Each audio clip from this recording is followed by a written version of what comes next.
télévision, et je ne suis pas seul, nous sommes en duo, il y a Monsieur Baraka, l'homme qui est invisible, parce que c'est lui qui est derrière la caméra. Avec lui, il va nous faciliter la tâche de suivre toutes les images que nous, on va vous proposer dans peu de minutes. Mesdames et messieurs, vous avez des questions, vous avez des suggestions, vous avez une publicité à nous proposer, vous avez un marché, vous avez besoin que nous collaborons avec vous. Le numéro de Ubisport est là sur vos petits écrans, sur vos petites télévisions.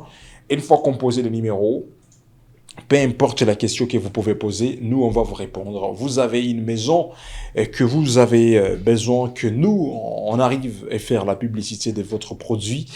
On sera toujours le bienvenu pour coopérer avec vous. Alors, sans plus tarder, mesdames et messieurs, on peut chuter dans l'émission. Il s'agit de la Coupe d'Afrique des Nations qui se préparent. C'est le premier sujet, bien sûr. Il s'agit de la Coupe d'Afrique des Nations. La première information qui nous intéresse aujourd'hui, la RDC version féminine. Ce sont des dames congolaises qui vont attaquer l'Afrique du Sud, l'équipe version féminine. Ça ne sera pas facile parce que ça sera un match difficile, match éliminatoire de la CAN, la Coupe d'Afrique des Nations qui va se jouer au Maroc en 2026. Les dames congolaises commencent déjà à chercher comment faire la différence. Alors d'abord, mesdames et messieurs, parce que le match va se jouer aujourd'hui à Kinshasa, à 17h, juste dans le stadium des Martyrs de Kinshasa. Les dames congolaises, ce sont des filles qui vont affronter les dames d'Afrique du Sud. Une rencontre qui va se passer aujourd'hui à 17h à Kinshasa, mais 18h dans la ville de Goma. Alors l'adversaire fatal reste l'Afrique du Sud. On peut d'abord suivre la conférence de presse de Pamphile Miayo Kazembe, l'entraîneur principal qui chapeaute cette équipe congolaise des dames. Suivez. Ouais, moi je crois que la prise de contact a été bonne. On n'a pas eu de soucis, donc les joueuses sont là, elles sont contentes d'être là. Et voilà, on a travaillé, c'est vrai, avec un peu de fatigue. On a travaillé, et on n'a pas, j'ai pas vu personnellement la grosse intensité dans la séance et j'ai compris parce qu'il y a eu ce voyage avant la séance d'entraînement. Et voilà, donc sinon tout va bien jusque-là par rapport à l'ambiance entre moi tant que le patron numéro un du staff technique et le joueur, quoi. Et par rapport à la première question, moi je crois que chacun vient avec ses objectifs ou ses ambitions. Moi, je suis là, on m'a donné une mission de donner un coup de pouce, un coup de main à cette équipe féminine. Donc, je suis là, je vais essayer de maximiser les efforts, donner tout ce que je peux donner, quel que soit le temps qui m'a été donné par rapport à ces premiers matchs.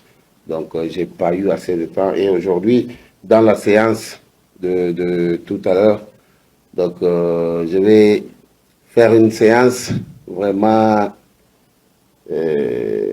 mixée, je peux dire. C'est-à-dire, il y a beaucoup de choses à travailler avant ce match-là.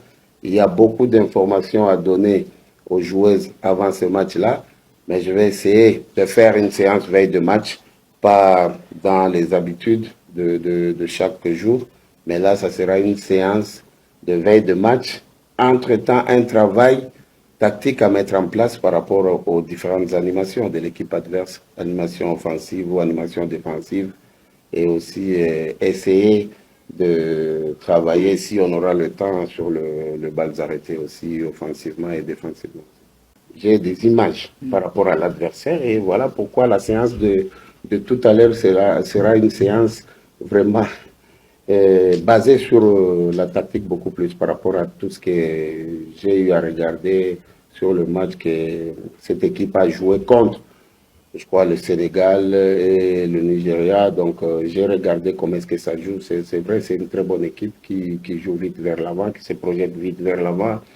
Et défensivement, elle se regroupe très vite même. Et donc, c'est une équipe qui joue encore beaucoup plus sur la transition. À la perte de la balle, il y a toujours le contre-presse, tout ça. Donc, voilà.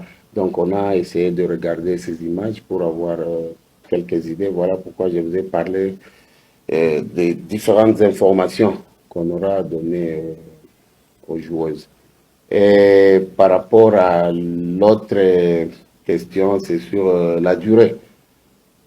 Je vous ai bien dit que la fédération, en passant par le directeur technique national, on m'a donné on m'a demandé de prêter main forte à cette équipe nationale. Donc je suis venu, j'ai accepté. Tant que Congolais, j'ai accepté. Je me suis dit, bon, je vais aider cette équipe. Et après, pour la durée, c'est avoir signé un contrat. C'est avoir signé un contrat. Donc il n'y a aucun contrat qui est signé avec la fédération ni avec qui que ce soit. C'est sur demande de la direction technique nationale. Et j'ai accepté, tant que Congolais, je me dis, ben, putain, on ne peut pas laisser ces filles seules souffrir. Et donc il faut les aider. Les aider avec le peu que nous avons comme connaissance du football. Et voilà. C'était Pamphile Miayo Kazembe, c'est l'homme qui reste l'entraîneur principal des Léopards dames congolaises. Alors à la maison, mesdames et messieurs, quand vous nous laissez vos messages, il faut être clair, hein. Il faut laisser les quartiers que vous êtes en train de regarder UBTV, ou la province que vous êtes en train de piger UBTV, ou la ville, ça nous fera plaisir. Et il ne faut pas oublier votre nom, hein, ça nous fera plaisir en tout cas. Alors, c'était l'entraîneur principal des Léopards dames congolaises. Ce sont des filles, cette fois-ci, ce sont des dames qui vont affronter l'Afrique du Sud, des dames, pour la phase éliminatoire CAN qui va se dérouler l'année prochaine, en 2026. Donc, si la RDC peut se comporter bien au début de cette phase, la RDC arrivera à arracher sa qualification à la CAN qui va se dérouler en 2026. Et c'était l'entraîneur principal qui gère, qui guide, qui oriente, qui moralise, qui donne sa psychologie à toutes ces dames congolaises pour avoir la dimension de qualifier cette équipe nationale congolaise. Mais on peut aussi vous donner le temps d'écouter une dame capitaine de l'équipe nationale congolaise. C'est une fille, hein, une jeune fille qui va vous parler comment personnellement elle prépare cette rencontre. Et cette dame évolue à France, à FC Nantes, l'équipe féminine. Alors c'est une jeune congolaise de 23 ans et elle va vous parler. Et après on va faire les retours pour pronostiquer RDC, Afrique du Sud. Quelle est l'équipe qui peut gagner l'autre entre la RDC et l'Afrique du Sud, selon vous? Est-ce que l'Afrique du Sud des dames peut battre les dames congolaises de la RDC? Alors, mesdames et messieurs, on vous donne encore le temps d'écouter parce que Pamphile Miayo Kazembe nous avait dit, malgré tout, lui, il est prêt d'affronter l'Afrique du Sud, le coach principal. Alors, il est temps d'écouter aussi cette dame capitaine côté congolais. Elle va vous expliquer comment elle avait trouvé le temps de préparer les matchs avec ses coéquipiennes. Alors, mesdames et messieurs, vous êtes le bienvenu. Je veux rebondir sur la CAN. On a été très frustrés du résultat, car on était quand même motivés à aller loin dans la CAN. Après, il ne faut pas oublier qu'on n'a pas eu assez de temps pour préparer cette CAN. On n'a pas eu un stage pour se retrouver tous ensemble pour bien travailler. Mais malgré ça, on a loupé un match contre le Sénégal où on est passé à travers. Mais je pense que les autres matchs, même si on les a perdus, on a quand même montré des belles choses. On a montré qu'on était quand même motivés. On n'a pas lâché jusqu'à la fin. Et même si on est sorti très vite de cette CAN, on a quand même été contente sur le dernier match contre la Zambie d'avoir quand même montré de très belles choses. J'ai pas forcément de pression. Je pense que tout le monde a hâte de jouer ce match-là. Tout le monde a hâte de montrer qu'on est toujours là, parce que tout le monde a retenu que la CAN. Mais je pense que là, ça sera à nous de répondre présente sur le match de demain. Et on compte surtout sur le peuple congolais pour venir nous soutenir. Et vous verrez qu'on est tous motivés à aller chercher cette victoire demain. Tout le monde est motivé, tout le monde a sa part de responsabilité sur le match de demain. Tout le monde sait ce qu'elle doit faire. Et comme je vous l'ai dit, nous, on est tous motivés, sinon on ne serait pas ici. Tout le monde a envie de gagner ce match-là, tout le monde a envie d'aller chercher la qualification. Peu importe l'adversaire, nous, on vient sur le terrain, c'est pour gagner. Et encore plus le fait que ça soit chez nous, devant notre public. Quand je suis revenue de la CAN, on va dire qu'on a eu une semaine de battement, sauf que quand tu arrives en club, tu réenchaînes. Et on a eu 2 jours de pause. Enfin, moi, personnellement, j'ai eu 2 jours de pause. Et quand j'ai repris, je me suis blessée. Et voilà pourquoi j'ai manqué ces matchs-là en début de saison. Et si votre question, c'est de demander comment je suis physiquement et comment je me sens très bien. Et il n'y aura pas de problème sur le match de demain. Alors, mesdames et messieurs, téléspectateurs, téléspectatrices, elle était une dame congolaise et c'est elle hein, qui reste euh, une responsable côté l'équipe congolaise. Elle a trouvé le temps de s'exprimer, même si l'équipe nationale congolaise version féminine n'a pas pu trouver le temps de se préparer, mais elle nous dit que la RDC elle est prête de battre cette belle équipe d'Afrique du Sud parce que côté moral, ça reste 100%. Alors, si vous avez vos pronostics à vous, et vous pouvez toujours laisser vos pronostics parce que le numéro est sur vos petits écrans, sur vos petites télévisions. Et quand vous laissez vos pronostics, vous pouvez aussi notifier là où vous êtes en train de nous capter, là où vous êtes en train de nous regarder, mesdames et messieurs, le numéro de Yubi. Et Sport est là, sur vos petites télévisions. Pronostiquez RDC, l'Afrique du Sud, match phase éliminatoire Cannes 2026, version féminine. Aujourd'hui, c'est des dames. En tout cas, vous êtes une jeune fille, vous êtes une maman en train de nous regarder à la maison. Alors, il est temps de pronostiquer si la RDC dames peut battre l'Afrique du Sud des dames parce que le match va se jouer aujourd'hui à partir de 18h juste heure locale de la ville de Goma. Mais à Kinshasa, la rencontre va démarrer à partir de 17h juste heure locale. Merci pour la confiance accordée et Ubisport, on trouvera les meilleurs moments de lire vos statistiques et vos commentaires. Alors, sans plus tarder, Ubisport, on peut se projeter en Europe avec la ronde actualité que nous avions pigée hier. Partons à la ronde découverte. Il s'agit d'abord de l'Europe, l'UEFA Champions League. Le match de troisième journée, on peut commencer à regarder les images qui ont opposé Arsenal, l'équipe qui était à domicile devant l'Atlético de Madrid. Match difficile, tout le monde sait les scores déjà, 4 buts à 0, en tout cas ça fait mal au Caire. Les Espagnols n'ont pas pu trouver la chance de faire la différence, 4 pour les Anglais et 0 pour les Espagnols. L'Atlético de Madrid contre cette belle équipe que nous sommes en train de vous parler. Mesdames et messieurs, l'ATM. Alors, si on peut nager dans des statistiques, car il y avait tant de personnes qui nous ont laissé la question, qui a marqué côté Arsenal? Et bien sûr, on a le meilleur droit de vous parler des garçons qui ont bougé les filets. Alors, Arsenal, d'abord, c'était l'équipe qui était à domicile, devant l'Atlético de Madrid. Alors, Gabriel Jesus, après 57 bonnes minutes. C'est les garçons qui marquent. Martinelli, après 64 bonnes minutes, avait marqué Gueker, après 67 bonnes minutes, qui s'offre une première marque, et après 70 bonnes minutes. Toujours le même garçon, Gueker, qui fait son doublé. 4 buts à 0. Le score qui sépare cette belle formation de l'Atlético de Madrid, l'équipe qui était à l'extérieur en Angleterre, on le précise, les Anglais qui ont marqué 4 buts à 0.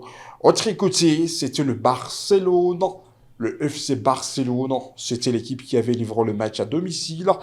C'était une rencontre qui s'était jouée en Espagne, 6 buts à 0. En tout cas, c'était le match qui était compliqué, mesdames et messieurs. Les Barça, beaucoup de personnes ont parié, beaucoup de personnes ont pronostiqué. Le Barça peut gagner, le Barça peut échouer. Mais les résultats après match, 6 buts à 1, c'était les scores que nous avions enregistrés hier. 6 buts pour le Barça, 1 pour Olympiakos, c'est l'équipe grecque. On peut vous faire plaisir de voir les scores, mesdames et messieurs, et à toutes les personnes qui fanatisent le FC Barcelone. Courage à ces personnes-là, mais aussi, parce que quand on est fan, il y a toujours des statistiques qui arrivent. Alors, 6 buts à 1, c'est les scores qui séparent ces deux belles équipes pour les comptes de la troisième journée. Alors, qui a marqué côté Barça? Et là, on notera Lopez à lui tout seul. Les garçons ont fait des triplés.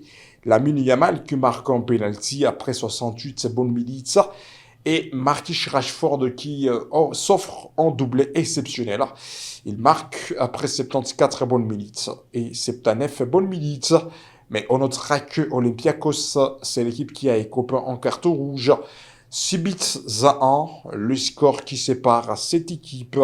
Mais aussi, à part la victoire exagérée du FC Barcelone, 6 buts à 1, on notera que Manchester City, hier soir, c'était l'équipe qui avait joué aussi dans la soirée d'hier. Manchester City, l'équipe de Pepe Guardiola, l'équipe qui fait la différence hier. Manchester City, félicitations à des personnes qui fanatisent Manchester City, l'équipe qui a marché sur l'eau devant son adversaire. 2 buts à 0.